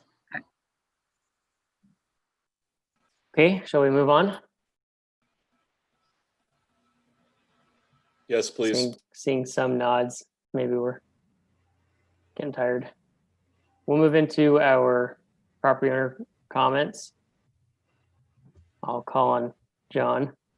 All right. Yep. We've got a few people here in the audience with a hand raised already from Nancy. I'll go ahead and bring you over, Nancy, just as soon as I find the right deal here. There we go. And just give your name and address. Nancy Alionak. Boy, that's a lot of feedback. Are you getting it? I hear You it. sound perfect, Nancy. Okay. Nancy Alionak, 4 Sandalwood Circle. At Tuesday's Long Range Planning Committee meeting, we heard that one of the biggest takeaways from the new community survey was dissatisfaction with the board of directors, and that dissatisfaction was from across the spectrum of respondents. And tonight, we just saw a perfect example of why people are dissatisfied with this Sudden Valley Board of Directors. This board just voted to rush into a new 2-year high-dollar general manager's contract that will begin less than a week before the newly elected board takes office. This is really a subject that belongs to the new board, not the old board. And there is no valid reason to rush into this particular contract now. So the next time some of you wonder why the majority of members are so dissatisfied with the board of directors, just remember ramming through this particular contract. Thank you for your attention. Good night. Have a good evening, Nancy. I'll go ahead and return you to the audience here. And there we go. And looks like we have a hand raised from Anne. Let me go ahead and bring you over. And just give your name and address, Anne. Hi, Ann Cope, 52 Louisview Drive. I totally agree with Nancy, number one. I'd also like to mention that the discussion about the committees that just happened, I find a little disturbing because Director Borchert brought that up at a finance committee meeting last month, the same point. And it seems there's a bit more to it than just simply wanting to carry over committee members. It seems important for some reason. So I would just like that noted. And that's all. Thank you.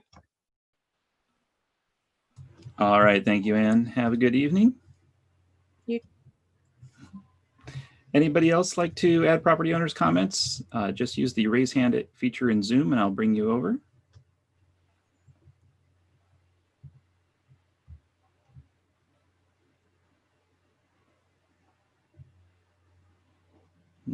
Not seeing any hands raised. Nobody's calling in tonight.